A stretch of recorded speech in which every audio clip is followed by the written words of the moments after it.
Hello guys, nandito na naman tayo at ito isang mabilisan lang pag-usapan natin si John Wick na naman. Ano, what the heck, ayan o. Aba, binibigyan daw niya ng option si Jinggay. Para pag lumabas ang warrant at binibigyan niya ng option kung susuko o huli. What the heck? Hoy, John Wick! Ano ka ba? Sira ulo ka na ba talaga? Bibigyan mo pa ng option? Bakit hindi mo na lang hulihin kung uhulihin? Diba? At saka, yan lang ba ang kaya mo? Ang performance mo, ang kaya mo lang ang sumusuko at hindi mo talaga kayang manghuli ng mga hindi sumusuko. Si Agimat, kung hindi sumuko, malamang yun, hindi mo yun mahuhuli. Ngayon, si Jinggay, binibigyan mo ng opsyon. Napaka-weak mo, bagay talaga sa'yo ang John Wick, no?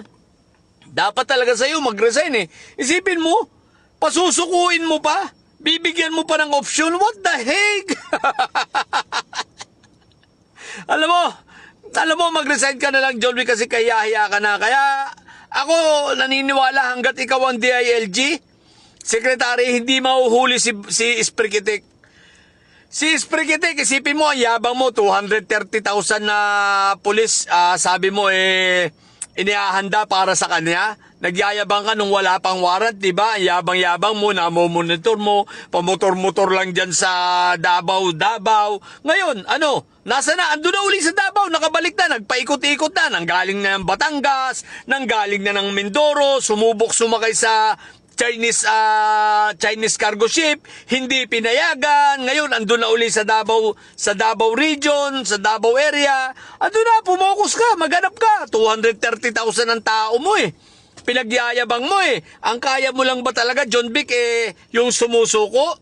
At yung mga hindi sumusuko, hindi mo kaya hindi mo mahuli si Atong Ang, hindi mo mahuli si Bantag, binaliwala mo, pinabayaan mo yung kay Binibini Baklang Hari, hindi mo inasikaso yun, pinabayaan mo rin itong kay Saldico, kaya nakapag-apply ng asylum, di ba? Dahil hindi mo ginagawa ang iyong trabaho.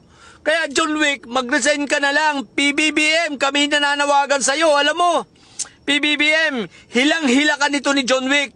Ang non-performance na ginagawa nito, nahihila ka pababa, kaya kahit anong galing, kahit anong buti, kahit anong ginagawa mong maganda, hindi tumatatak sa mga tao dahil sa katulad nitong si John Wick na sirang-sira na. Isipin mo, PBBM, ang daming mga at large ngayon, ang daming mga nakatakas na mga may kaso, di ba? Hindi nahuhuli. Bakit?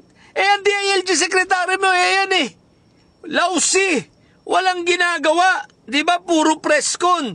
Ngayon, isipin mo, imbis na pag lumabas sa warrant, hulihin na lang niyang hulihin. Ang gagawin pa niya bibigyan pa niya ng option? Saan ka nakakita? Napaka-weak.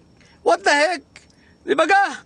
Kaya palitan mo na yan, PBBM. At ikaw naman, John Wick Remulla, John Wick, kung may kung may respeto ka pa sa sarili mo at may respeto ka sa taong bayan, mag-resign ka na lang kasi ayaw na sa'yo ng taong bayan.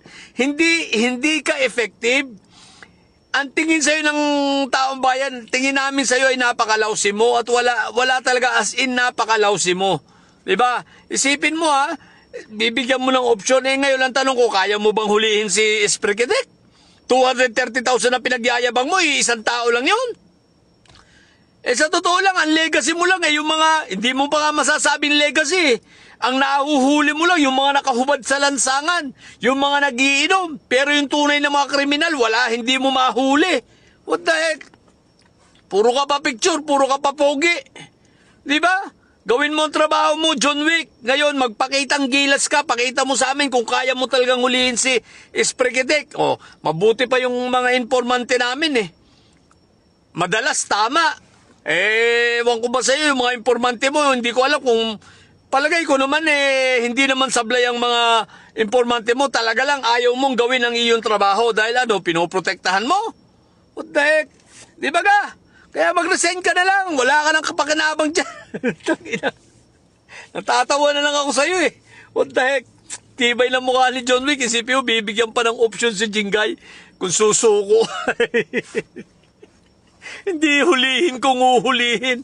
What the heck, lagi na lang tinitimbre nito Pag may mga huhulihin, ititimbre para makatakas Wala rin, may sahudas rin ito si John Wick So PBBM, baka naman pwedeng magising ka. Palitan mo na ito.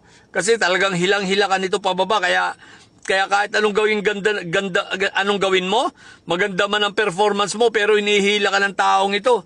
Napakahalaga ng posisyon nito, DILG. 'Di ba? So, nadadala ka, PBBM, sayang ang mga pinagagagawa mo dahil dito. Ngayon, paltan mo ito ng mas matino, ng mas maayos, deserve ng tao.